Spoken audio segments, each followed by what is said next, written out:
ನಮ್ಮ ಮೇಲೆ ಅಪಪ್ರಚಾರ ಮಾಡಿದ್ರು ವಿರೋಧ ಪಕ್ಷದವರು,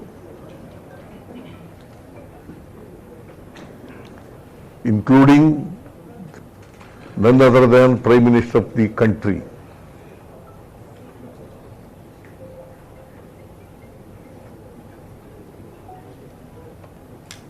ಈಡೇರಿಸಲಿಕ್ಕಾಗಲ್ಲ,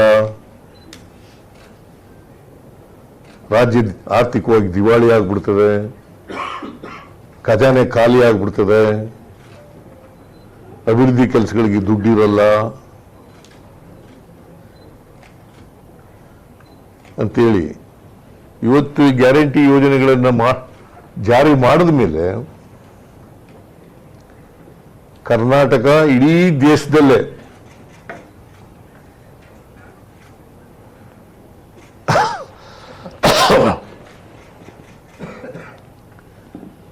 ತಲಾ ಆದಾಯದಲ್ಲಿ number 1 ಸ್ಥಾನದಲ್ಲಿದ್ದೇವೆ.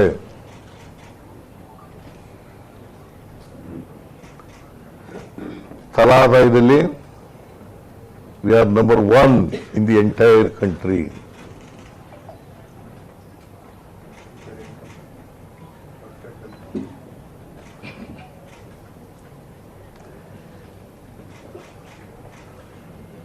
GST collection nalli we are number 2 in the entire country. Maharashtra is number 1, Karnataka is number 2. 26-27 ಆರ್ಥಿಕ ವರ್ಷದಲ್ಲಿ ಇಡೀ ದೇಶದ GSDP 7.4 ಇದ್ರೆ ಕರ್ನಾಟಕ 8.1 ರಷ್ಟಿದೆ.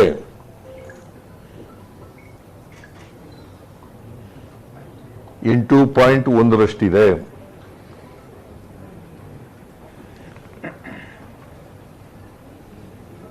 ಸಿದ್ದರಾಮಯ್ಯನವರು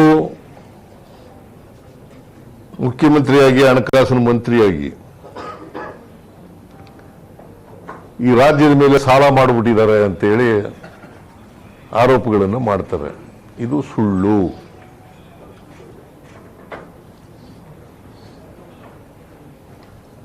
ಸುಳ್ಳು ಆರೋಪ, ರಾಜಕಾರಣಕ್ಕೋಸ್ಕರ ಮಾಡ್ತಕ್ಕಂಥ ಆರೋಪ.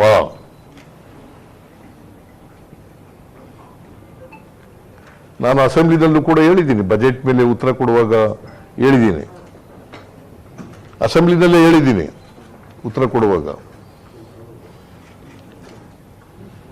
GSDP ಫಿಸ್ಕಲ್ ರೆಸ್ಪಾನ್ಸಿಬಿಲಿಟಿ ಆಕ್ಟ್ 2002ರಲ್ಲಿ ಪಾಸ್ ಆಯಿತು, ಅವತ್ತಿನಿಂದ ಜಾರಿನಲ್ಲಿದೆ.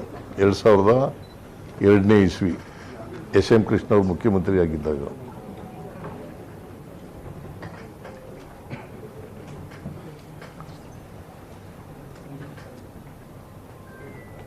ಮೂರು ಮಾನದಂಡಗಳನ್ನು ಹೇಳ್ತಾರೆ ಅಲ್ಲಿ. ಒಂದು ಫಿಸ್ಕಲ್ ಡಿಫಿಸಿಟ್ 3% ಒಳಗಡೆ ಇರಬೇಕು. ಒಂದು ರಾಜ್ಯದ ಆರ್ಥಿಕ ಪರಿಸ್ಥಿತಿ ಸದೃಢವಾಗಿದೆ ಅಂತ ಗೊತ್ತಾಗಬೇಕಾದ್ರೆ 3 ಮಾನದಂಡಗಳನ್ನು ಹೇಳ್ತದೆ. Fiscal responsibility act 2002.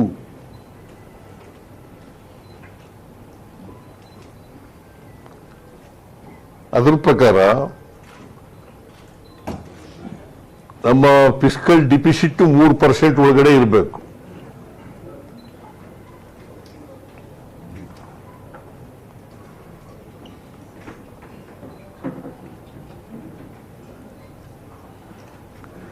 ನಮ್ಮದು 3% ಒಳಗಡೆನೇ ಇದೆ.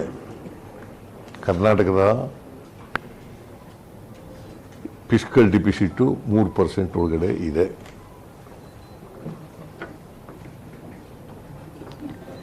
$2.95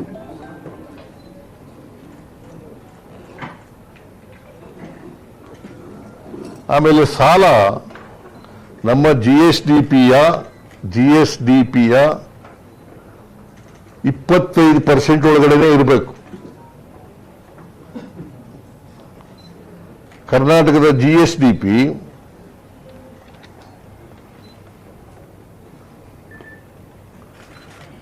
30 ಲಕ್ಷಕ್ಕೂ ಹೆಚ್ಚು. ಕರ್ನಾಟಕದ ಜಿಎಸ್ಡಿಪಿ 30 ಲಕ್ಷಕ್ಕೂ ಹೆಚ್ಚು ನಮ್ದು ಜಿಎಸ್ಡಿಪಿ.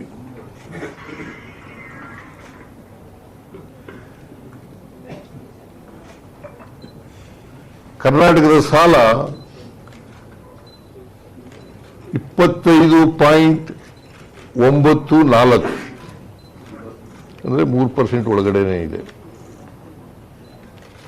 25 ಅಂತ ಬರ್ಕೋಬೇಡಿ, 24.94, 25% ಒಳಗಡೆ ಇರಬೇಕು.